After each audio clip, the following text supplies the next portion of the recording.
Eram 10 os sacizinhos. Um ficou imóvel, nunca mais se mexeu. Então sobraram 9. Eram 9 os sacizinhos. Um comeu biscoito. O biscoito era estragado. Então sobraram 8. Eram 8 sacizinhos. Um foi de charrete. A charrete emborcou-se. Então sobraram 7. Eram 7 sacizinhos. Um foi contra as leis. Teve que fugir. Então sobraram 6. Eram 6 sacizinhos. Um colocou brinco. O brinco era enferrujado. Então sobraram 5. Eram 5 sacizinhos. Um foi ao teatro. O teatro pegou fogo.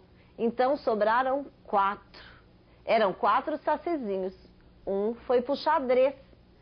Não conseguiu fugir, então sobraram 3. Eram 3 sacizinhos. Um comeu arroz. O arroz estava mofado, então sobraram 2. Eram 2 sacizinhos. Um fez jejum. O jejum foi exagerado, então sobrou só 1. Agora, era apenas um sacizinho e comeu urucum. Urucum não é comida, então não sobrou nenhum. Mas a cuca trouxe de volta, todos de uma só vez. E agora eram 10 os sacizinhos outra vez. Eram 10 os sacizinhos.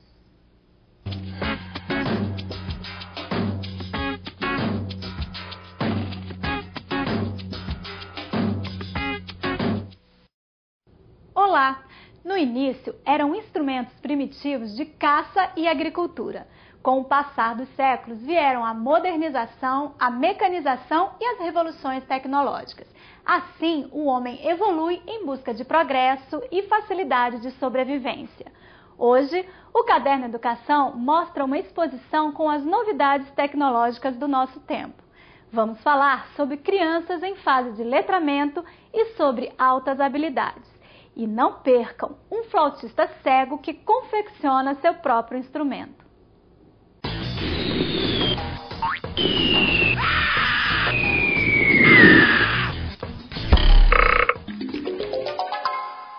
Internet. Porque é um meio assim que todo mundo pode ter em casa, né? Sem correr muito risco de ter que sair e tal. É mais fácil hoje em dia, né? Tá mais desenvolvido. Quase todo mundo tem acesso. A internet, né? Até mesmo o atendimento, como é que eu posso explicar? O atendimento via internet, o atendimento via para as populações mais com baixo poder aquisitivo. A internet, ela hoje, depois do boom que ela teve no final dos anos 90, ela é o grande meio de comunicação, né? Tanto para iniciativa privada, né? Para comércio, para compras, já era no meio acadêmico, que também está cada vez mais sedimentado, e também passou a ser para instituições financeiras como bancos, né? E, lógico, também para o setor público, né? Então, como o grande meio de comunicação que se estabeleceu com uma grande capilaridade, onde você consegue ter acesso a todo mundo que você quiser, né? Poder atingir de uma forma bem ampla, então, e também com os critérios de segurança que ela foi ganhando para poder realmente acolher todos esses serviços e negócios, então ela hoje, ninguém pode deixar de falar num serviço que não tenha a internet ligada. Tocar música e fazer flautas artesanais.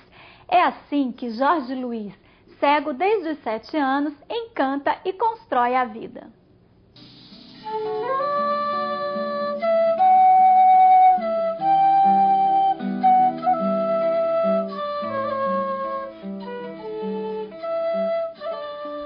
Quando toca Luar do Sertão, Jorge Luiz Gonçalves da Silva viaja no tempo e lembra do rio onde tomava banho na infância.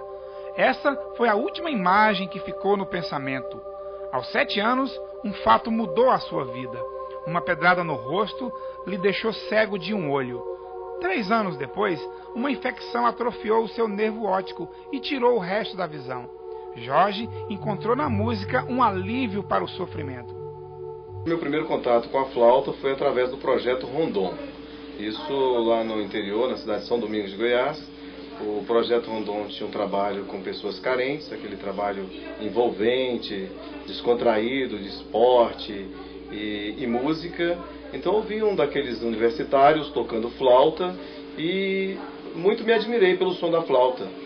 E não deixava de assediá-lo, né? Buscando aprender. E a partir dessa flauta que eu ganhei do projeto Rondon, eu fiquei treinando sozinho, pegando de ouvido, até descobri que tinha ouvido musical.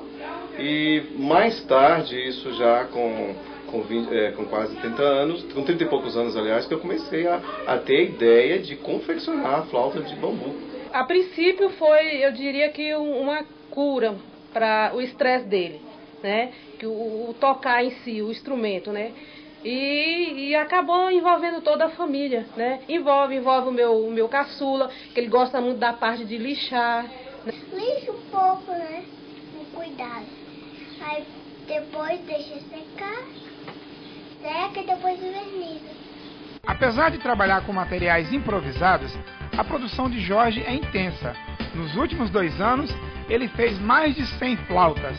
A sua casa é um ateliê e a natureza é a sua fonte de matéria-prima. Sem máquinas para trabalhar, Jorge faz tudo com as mãos e fabrica outros instrumentos de sopro, como a sanfônia.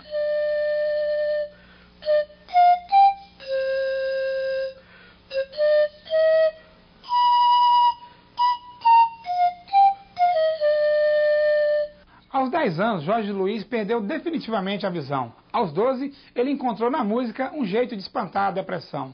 O som que ele tira da flauta trouxe alegria para sua casa e lhe fez ver a vida de uma forma bem diferente. O talento de Jorge foi parar na TV. Quando ele levava as crianças para a escola, os outros alunos o apelidaram de Jatobá, o personagem cego de uma novela. Os filhos de Jorge ficavam chateados com a brincadeira dos colegas, mas hoje têm orgulho do pai.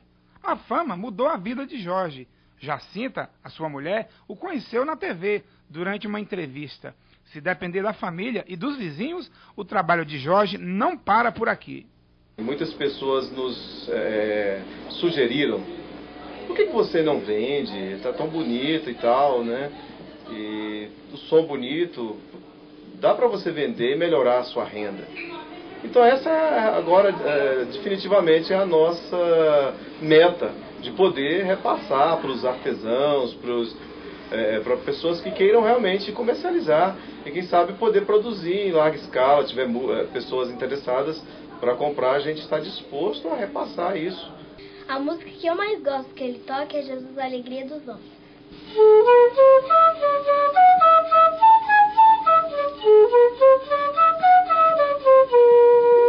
Ser deficiente não é uma barreira muito forte.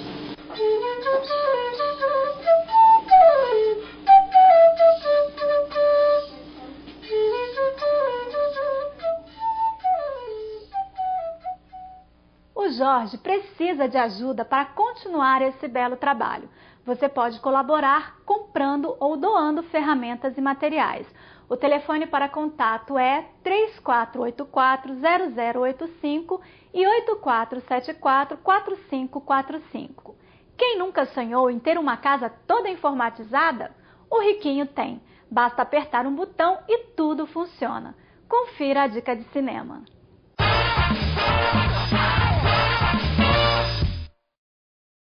A dica de hoje é o filme Riquinho. Riquinho é o menino mais rico do mundo, que se vê às voltas com um plano de executivo para roubar sua fortuna. Ele tem como uma das mensagens que dinheiro não é tudo. É um filme engraçado, voltado especialmente para o público infantil. Para o professor, ele pode trabalhar a temática da sociedade tecnológica e as questões éticas que envolvem. Eles são feras no desenho, na matemática, na música. Você conhece alguém assim? Veja como a educação lida com as altas habilidades. Há pessoas que se destacam das demais por apresentarem mais facilidade no aprender, mais criatividade nas soluções de questões, ou seja, apresentam capacidades diferenciadas. Esses indivíduos apresentam notável desempenho e elevada habilidade em uma ou mais áreas da atividade humana. É a superdotação, que pode aparecer nas áreas de natureza social, intelectual, física, artística e muitas outras. As características que a gente observa, que a gente inclusive passa para alguns professores do ensino regular na questão da identificação do nosso aluno hoje, em relação não só ao desempenho dele, né, que normalmente os professores notam que ele tem um desempenho acima da média da turma dele.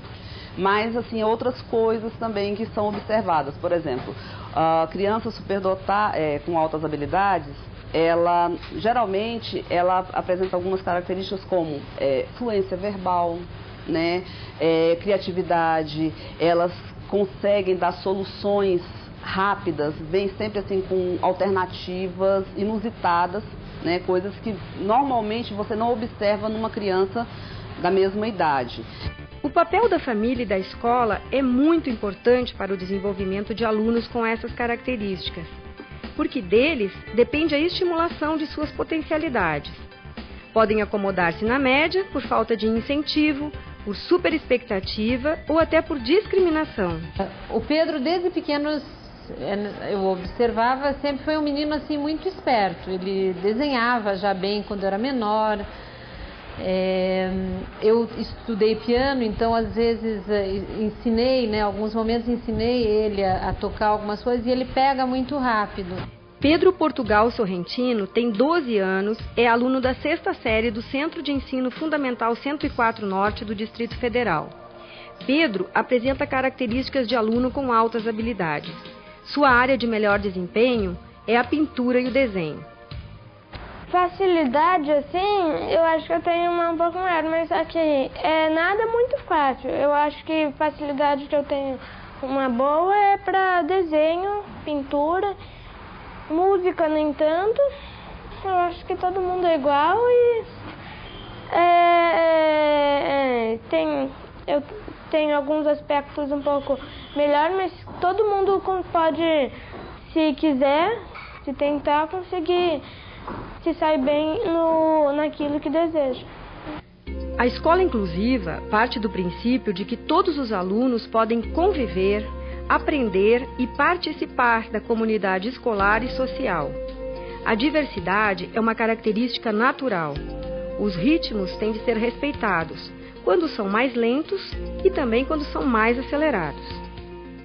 No Distrito Federal, existe o Programa de Atendimento Especializado a Alunos com Altas Habilidades, desde 1976.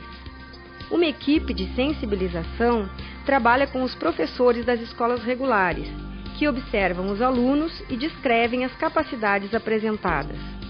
Os alunos recebem acompanhamento do psicólogo do programa e dos professores das salas de recursos, localizadas em algumas escolas da rede pública.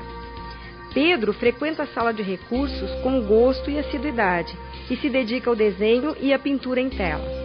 O professor detecta em sala de aula que ele tem possibilidade de talento, ele vem para cá, fica conosco 4 a 8 semanas para diagnosticar.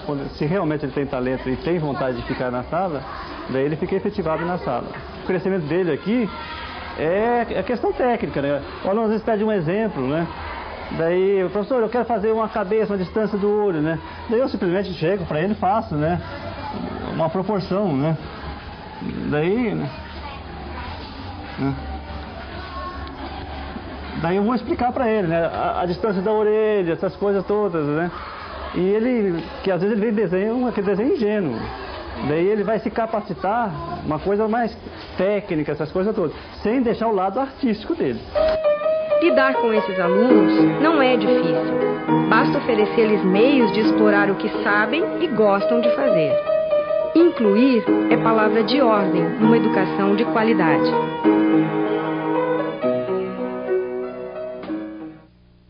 Na Secretaria de Educação, funciona a gerência de apoio à aprendizagem do superdotado e do hiperativo. O telefone é o 3901-3246.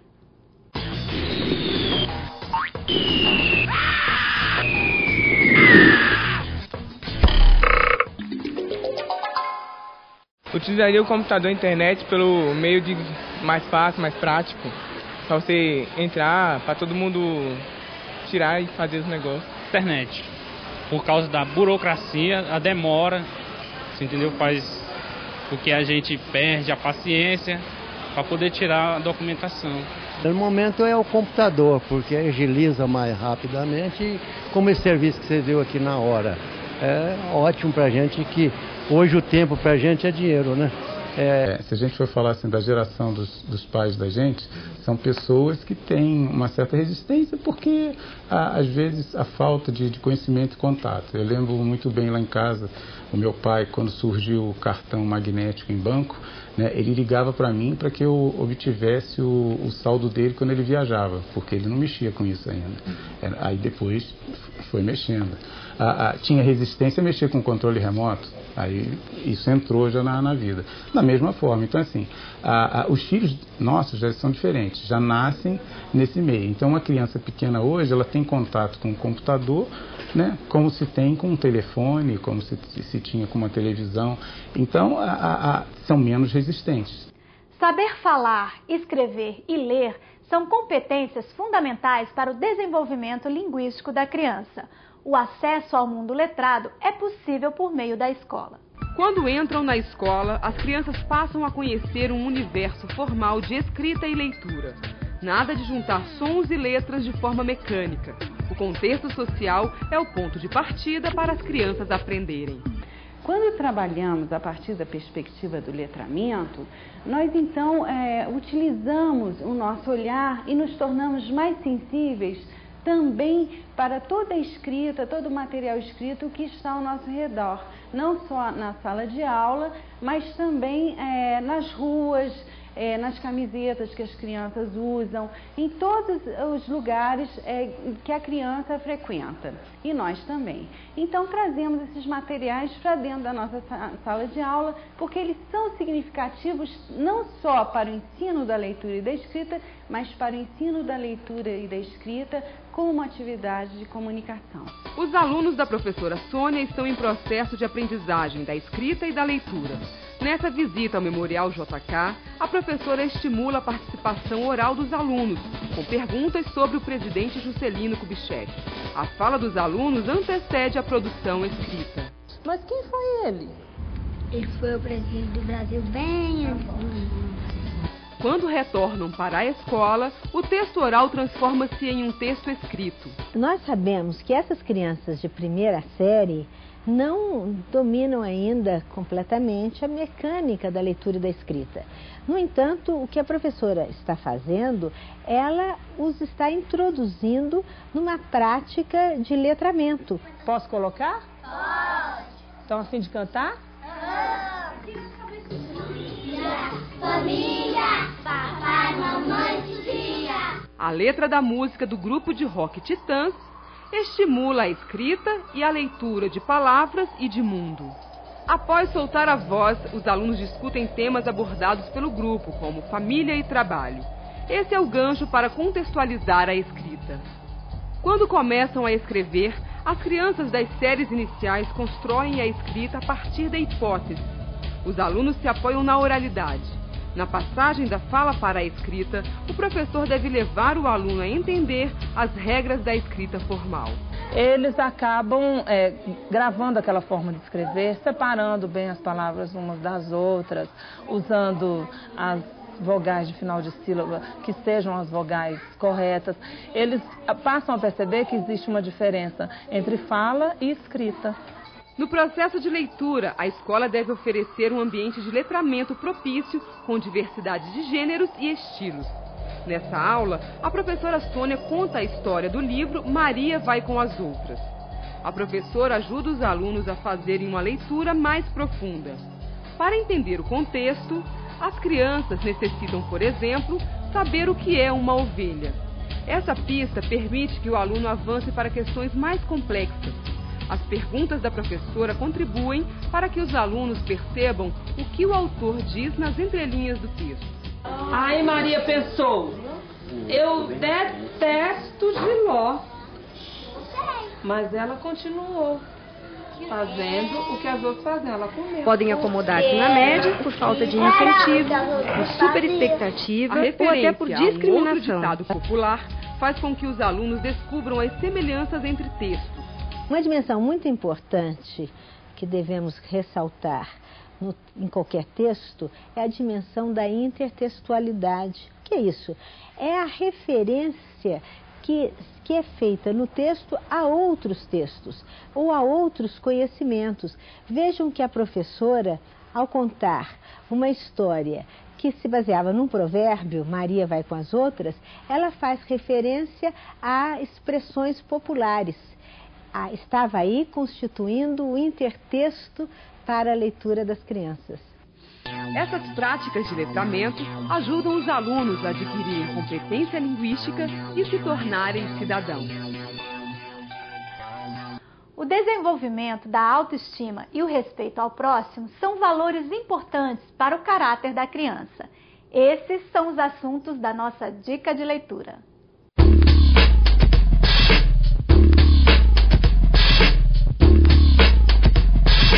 As questões fundamentais na vida do ser humano é a questão da autoestima, como ela se constrói, como ela se desenvolve, como ela reflete na nossa vida de adulto. E quando criança, esse momento é um momento muito delicado que acompanha o desenvolvimento infantil desde o seu nascimento. Então, em função disso, motivado por isso, eu, junto com uma parceira, uma escritora de São Paulo, chamada Ni Ribeiro, escrevemos esse livro, Tem Gente Olhando, lançado no ano passado pela editora Papiros. E é esta a sugestão de leitura que eu quero deixar.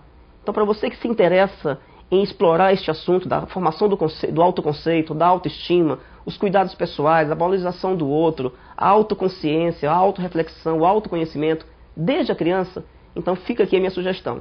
O livro vem com um encarte também, que é uma forma do professor se guiar, é um roteiro apontando possibilidades que o professor pode ter em explorar essa história. Então são várias brincadeiras, são propostas lúdicas de como essa história pode sair do papel e pode ir para o dia a dia, não só do professor, mas também das famílias. Oferece um espaço largo, generoso, para a família trabalhar esses valores dentro de casa a partir do livro. Fica a dica.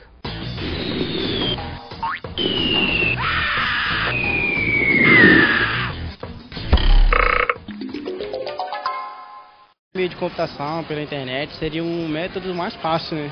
Mais rápido, mas pelo fato de ser não tá tão barato assim, o povo hoje não tem todo muita capacidade econômica e financeira para adquirir o computador. Se fosse um preço mais acessível, acho que seria um método muito mais fácil e prático para todos, né? Se a informática fosse mais acessível às classes mais baixas, ia facilitar muito isso. Quanto mais as coisas forem barateando, mais fáceis elas vão poder ser usadas, né? Porque a gente também, por mais que a gente diga assim, a internet está disponível para todo mundo, né? Se você for ver quantas pessoas hoje acessam a internet no país, considerando uma população de aproximadamente quase 200 milhões de pessoas, é muito pouco, né? Mas aí o pessoal fala em inclusão digital, essas coisas todas, para que as pessoas tenham acesso. Então, tem um lado também de recursos, né? Então, por exemplo, existem determinados comércios hoje que já utilizam, mas nem todos utilizam porque não tem condições para fazer isso. Na medida em que essas coisas forem barateando, com certeza mais vão usar. Modernidade para facilitar a vida do cidadão. A quinta mostra em soluções em tecnologia da informação e comunicação aplicadas ao setor público traz diversas novidades em serviços voltados para a sociedade. A Mostra de Tecnologia da Informação e Comunicação para o Setor Público chega à sua quinta edição, trazendo para Brasília uma reunião de cúpula da Organização dos Estados Americanos para discutir o desenvolvimento de tecnologias no continente. O principal objetivo da mostra é unir empresas do setor e os governos para achar formas de melhorar a vida do cidadão. Considerada uma das mais importantes da área, ela reúne cerca de 85% do produto interno bruto das empresas brasileiras do setor e espectadores de vários países. No Distrito Federal, o desenvolvimento desse ramo tem acontecido de forma muito acentuada. Atualmente operam no DF mais de 2.000 empresas na área de tecnologia da informação e comunicação. Há empreendimentos de todos os portes. O faturamento total supera 1 bilhão. os atuais cerca de 10 mil empregos diretos do setor devem ser mais que duplicados com a chegada da cidade digital. A estimativa é que o DF tenha mais de 25 mil trabalhadores diretos na área de tecnologia da informação. Em relação às políticas sociais do governo, o SERPRO, Serviço Federal de Processamento, enganjou-se nas ações voltadas para a inclusão da parcela da população menos privilegiada. Um dos destaques é sua participação na implantação do Portal da Transparência, que, sob a gestão da Controladoria Geral da União, tem por objetivo dar eficiência aos gastos públicos, fazendo com que os recursos destinados pelo governo aos investimentos, custeio e infraestrutura sejam corretamente aplicados com acompanhamento dos cidadãos. Aqui no portal, o cidadão pode acompanhar toda a aplicação do recurso público federal feito com o dinheiro dele, né? Com o dinheiro dos impostos. Então aqui ele consegue acompanhar tudo que foi repassado para estados, municípios, para o próprio cidadão, gastos feitos que o governo faz diretamente, através de compras, contratações, obras, uso de cartão corporativo, em tudo que o governo está gastando com cartão. E assim ele pode controlar melhor o gasto que está sendo feito com o dinheiro dele e o retorno desse investimento, né? O retorno desses gastos que são feitos. Outros serviços, como o Poupa Tempo, serviço em que as pessoas podem tirar carteira de identidade e carteira de trabalho no mesmo lugar e em tempo reduzido, é um avanço na integração de bases de dados do governo para fornecer documentos à população. E o novo passaporte digital, além de trazer essa comodidade, traz mais segurança aos brasileiros. O novo passaporte vai ser confeccionado na Casa da Moeda, vai chegar mais rápido do que chega hoje em alguns locais. O passaporte brasileiro hoje é um passaporte muito visado, porque o brasileiro, por causa da etnia, miscigenação, brasileiros nós temos brancos, negros, índios, japoneses, então é um passaporte visado. Então um passaporte confeccionado pela Casa da Moeda, com os itens de segurança que vai ter o nosso, é um passaporte quase impossível de falsificar. Com a nota fiscal digital, será possível dar um fim ao acúmulo de papéis a cada compra efetuada. Um programa de escola eletrônica, ele vai poder guardar essa nota fiscal no meio magnético. Não vai precisar de um espaço, uma sala gigantesca para poder, né, como acontece hoje, para guardar esse papel. Isso vai reduzir o custo do Brasil, porque a emissão de papel vai diminuir a quantidade de papel.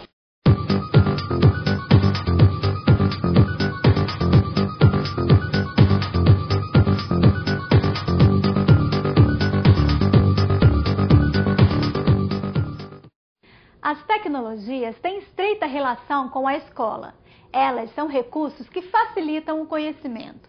Por outro lado, é a educação que vai gerar os futuros inventores de tecnologias ainda mais modernas. O Caderno Educação fica por aqui. Você pode dar sua sugestão pelo telefone 3901-6800 ou pelo e-mail canal.educação@se.df.gov.br. Tchau e até o próximo programa.